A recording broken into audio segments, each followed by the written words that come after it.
Меня зовут Ярхамов Ильнур, и мы вам рассказываем о важных темах для татар России. Предыдущий мой материал о том, как на северо-западе Башкортостана подкупают татар, вызвал серьезную реакцию в соцсетях. Оказывается, у этой темы есть большая аудитория, которой не безразлична судьба своего народа. К моему личному удивлению, больше всего отклика я получил от настоящих башкир, башкартов. Егеты из Баймакского, Белорецкого районов мне написали личные сообщения. Они были возмущены тем, на что тратятся бюджетные деньги Башкортостана. По их словам, им, настоящим башкирам, вообще никто ничего не платит за то, что они башкиры. Более того, ребята мне сообщают, что они в башкирском Зауралье имеют практику, когда мужчины покидают свои родные края и едут на заработки на север или в какие-нибудь нефтяные регионы Сибири. Я, как мужчина и отец семейства, прекрасно понимаю башкирских ребят. Перенесемся на запад Башкортостана, в район с очень красивым татарским названием – Бишбулякский район. В этом районе есть очень важная для татарской нации деревня Аитово. Там в 1909 году родился татарский советский поэт Фатих Карим. Он героически погиб накануне Дня Победы под Кёнигсбергом. Одна из улиц Казани названа его именем. Его шинель, пробитая пулей, эту шинель показывают в Национальном музее, иногда в Москве. Фатих Карим – гордость и бренд Башкортостана и татарского народа, символ патриотизма и мужества. Чтобы увидеть его земляков, музейные экспонаты, люди приезжают из дальних краев. Если обратиться к итогам предыдущих переписей, то за последние 20 лет численность Бишбулякского района сильно сокращается. Численность упала с 28 тысяч человек до 23 тысяч человек. А по прогнозу Минэкономразвития России, к 2035 году население Бишбулякского района и вовсе сократится до 20 тысяч человек. Куда, интересно, жители этого района уезжают? А что насчет этнической ситуации в районе? Согласно переписи 2010 года, в районе на первом месте по численности находятся чуваши. Их в районе более 35%. На втором месте татары, их 26%. На третьем месте башкиры, их численность 22%. Русских чуть менее 12%. Смотрим на этническую картину в районе в динамике. С переписи населения в 1989 году к переписи 2002 года численность башкир увеличилась в 2 раза. Выросла она с 10% до 22%. А вот численность татар упала аккуратно на 10%. Совпадение? Что происходит в деревне Аитово сегодня? Активизировались башкирские этномиссионеры. 25 декабря прошлого года здесь была открыта мемориальная доска, свидетельствующая, что в Аитово родился известный башкирский поэт Ярлы Карим, родной брат классика татарской поэзии Фатиха Карима. В тот же день состоялось мероприятие, где школьники на башкирском языке читали стихотворение Ярлы Карим «Я вернулся». В нем есть слова, что он, то есть Габдулла Каримов, дитя башкир, и вернулся в свою башкирскую деревню. Карим, мен кайттым. Мен өзім башкорт авылында туып өскән бер малай.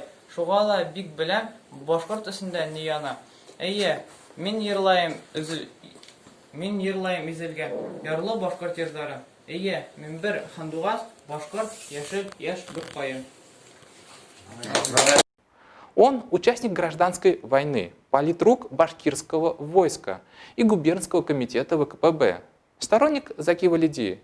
Как политработник, ответственный за агитацию в своем районе и в БССР в целом, очевидно же, что он этим стихотворением подчеркнул верность башкирскому начальству, а не свою этническую идентичность. А давайте взглянем вот на эту фотографию. Обратите внимание, что гостей из Уфы встречает пара, одетая в башкирскую национальную одежду, и пара, одетая в русскую национальную одежду. А где же татарская пара и чувашская пара? Обычно бишбуляковцы свой гимн поют на 4 языках. Тут гостей встречают только башкиры и русские. Уж не дают ли обществу официальной власти Башкортостана сигнал, что скоро низведут татар, переписав их в башкиры? Одним из идеологов башкиризации татарской деревни Аитово является зам руководителя рода Мин Альфред Шаймарданов. Вот он на фотографии сидит по правую руку от одиозного башкирского миссионера Юлдаша Юсупова. Раньше его знали как обычного земляка, офицера полиции, работающего в Сибири.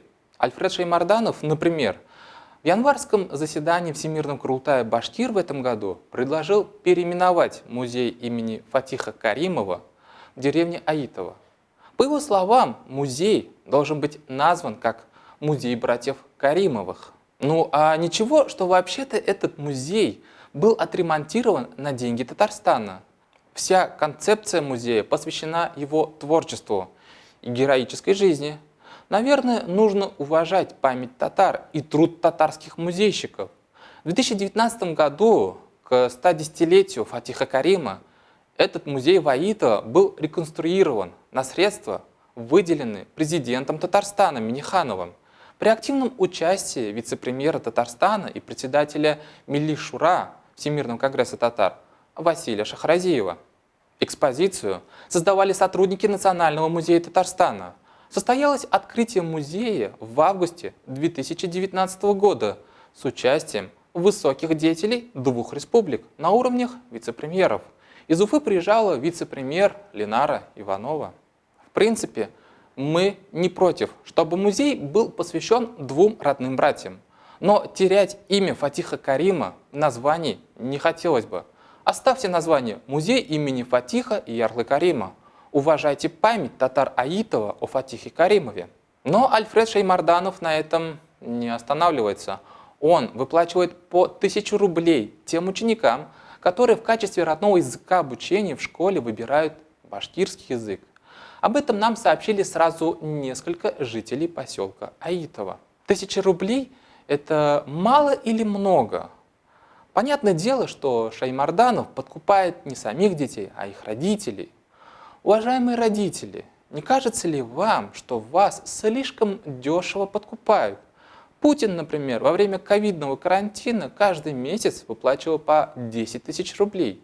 Родители, берите больше, просите хотя бы 5000 рублей. Это же почти половина стоимости нового, неплохого телефона для вашего ребенка. Много ли вы радости сможете купить на 1000 рублей своему ребенку за то, что он будет целый год учить башкирский язык? Хочу выразить большую благодарность жителям Бишбулякского района и села Аитово, которые не побоялись такого миссионера, как Шаймарданов, у которого есть связи в силовых структурах. Вы очень смелый, Милет Ташляр, что не побоялись мне рассказать о вашей истории. Другие жители татарских деревень Башкирии, вот мой телефон на экране. Рассказывайте смело, что у вас происходит. Защиту ваших личных данных я гарантирую. Татарам в соцсетях очень нравится заместитель министра здравоохранения Татарстана Владимир Жаворонков. Он еще занимает пост начальника управления здравоохранения по Казани. А нравится он тем, что, несмотря на свое явное не татарское имя и фамилию, активно использует татарский язык в соцсетях. Более того, Владимир Жаворонков пользуется спросом у журналистов татароязычных СМИ. Ранее мы уже о Владимире Владимировиче рассказывали. Вот небольшой фрагмент его выступления на татарском языке. Нагрузка зур, чөнки хәзер эпидсезон бара. Бик күп острый респираторный вирусный авыру бар. Шуңа күрә күбәйде нагрузка, но ул ковид нагрузка гына түгел. Шалтыратулар күбәйде, игәр чакырулар күбәйде. А вот примеры использования Жаворонковым татарского языка в общении с простыми людьми в соцсетях. Например, 22 сентября 2019 года Владимир проинформировал всех только на татарском языке, что собирается вылетать в Москву на какую-то учебу, что в Москве будут подниматься вопросы социального развития. Очень любопытные подписчики Жаворонкову по-татарски желают отличной дороги, сочувствуют, что ему приходится очень много работать, желают ему хороших результатов. На что Жаворонков им по-татарски, по-философски же отвечает: результаты приходят по прошествии многих лет. А вот другой пост. 18 октября 2019 года. Здесь Жаворонков рассказывает, что как врач заступил на дежурство. Он написал «Кым буган кисюде» – «минь». Кстати, его употребление слова «кизу» вызвало дискуссию. Жаворонкову написали, что «кизу» переводится как «недуг», «болезнь», что это слово не обозначает дежурство. Сначала Жаворонков показал скриншот Яндекс.Переводчика, но комментаторы не отставали, настаивали, что «кизу» – это болезнь. Тогда Жаворонков призвал на помощь некоего Искандера Богданова, который несколькими татаро-русскими словарями доказал, что Жаворонков написал все верно. Надо же! А я думал, что в интернете нельзя победить в спорах. И вот буквально 11 января 2021 года Жаворонков выдал пока что самый многословный пост в соцсетях на татарском языке. Он поведал, что был на 3 министерских собраниях. Сделал он это, как мне кажется, на идеальном татарском языке. В соцсетях, конечно же, неизбежно задались вопросом, а почему он использует татарский язык? Уж не Кряшин ли Жаворонков? Слушайте, какая разница? Пусть его этническое происхождение остается секретом. Он же все равно наш. Внизу в описании к видео я прикреплю 3 ссылки на татароязычные посты Владимира Жаворонкова в Фейсбуке. Давайте сделаем человеку, посвятившему свою жизнь здравоохранению, приятное и наставим ему лайков. Наконец-то татарстанские ученые, а именно историки, филологи, этнографы, социологи, высказались по самым важным темам, которые касаются этноязыковой идентичности татар. Ради этого они отправились в Актаныш, в родной район нашего первого президента Татарстана Минтимира Шаймиева. Известно, что по результатам 3-й ревизии 1764 года жители деревни Аняково, откуда родом Минтимир Шаймиев, были записаны как ясачные татары и типтяри. И уже после переименования башкиро-мещерятского войска в башкирское войско, именно к нему относились жители деревни, аняковцы стали числиться как башкирцы. Абсолютно все ученые Татарстана, выступавшие с историческими материалами, придерживались консолидированной научной позиции. До революции, до начала строительства Советского Союза термин «башкир» обозначал не только этнос, но и был обозначением сословия для татар Восточного Татарстана и Запада Башкортостана, которые ранее вместе входили в состав Уфимской губернии. Мы внимательно изучили материалы СМИ, где рассказывалось о проведенной в Актаныше научной конференции. Спасибо всем журналистам, осветившим это событие. Спасибо ученым, этнографам, социологам. Татары действительно уже как год ждали именно такого мощного публичного выступления наших ученых. Надеемся, что ряд ученых, высказавшихся на конференции в Актаныше, еще более подробно раскроют свои озвученные там тезисы. Во-первых, надо бы обсудить у нас на канале книжку про уфимских татар, Уфимской губернии, то есть татар. Разобраться, наконец, с этим пресловутым северо-западным диалектом. И так далее. Вопросы еще есть. Еще раз. Внимательно изучив публикации в СМИ, мы заметили один момент. К сожалению, из поля внимания журналистов выпала одна очень важная деталь. Да, на конференции была презентована книга, посвященная татарам Уфимской губернии. А что делать с этой книгой-то? Все журналисты сообщили, что эта книга укрепляет этническое самосознание татар. А как? Признаться честно, я тоже в своей публикации для издания «Казанферст» упустил из внимания этот очень важный аспект, поэтому исправляюсь. Честно говоря, лучше всего практическую сторону этой книги раскрыл краевед Нурмухамат Хусаинов. Бу китап белән эшләү PDF форматында, интернетта алып эшләгән очракта инде. Шулай ук бик җиңел түгел. Китап белән тем более, анда меңнәрчә авыл исемнәре, аларның йөзләрчәсе исемен бөтенләй үзгәрткән, шактые алыштырган, шактые анда Чыганакта алыштырып биргәннәр инде. шуларны хәзер изләп табу гади кешегә кыен. Ул әле тарихчы да чукынып утырырга тиеш. Менә без бер 15 районны бераз әрчедек. Без инде Татарстаннан башладык. Менә Актанышта 80, хәтерем ялгышмаса, 87ләп авыл бар инде, где-то шул тирә.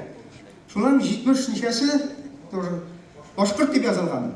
Калганнары Марый, Урыс фәлән авыллары. То есть 100% татар авылы башкорт дип язылган. Ну анда соңыннан татар авылыннан чыктык дигән авыллар бар инде теге Совет чорында. Алар татар дип язылу рәхәтенә ирешкәннәр. Калганнары без башкорт булган инде дип басып торалар. Менә шушы мәсхәрәдән бит чыгарга кирәк. Бик зур рәхмәт сезгә. Шуның өчен менә без ясадык электронный Word форматына күчердек шушы китапны. Шушы авыллар буенча эшләгән эшләребезне, ну кайда Черновой, кайда эшләнеп биткән газеталарда басылып чыккан, без шушыны ясадык. Мин сорар идем президиумнан, бүген шундый мөмкинчелек бирергә, кемнәр тели, шушы, ну анда комплект инде без папка ясап килдек, электронный.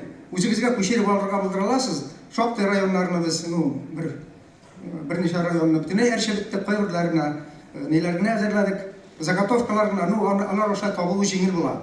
Тем более Word форматында внутренний поиск документка найти дип куясың да, әдрәк хәрефләрне үзгәртеп карыйсың, шуннан килеп чыга кирәкле. Кирәк булса мен менә сезгә мастер-класс үткәрергә. Спасибо большое за разъяснение, Нурмухаммад Абый.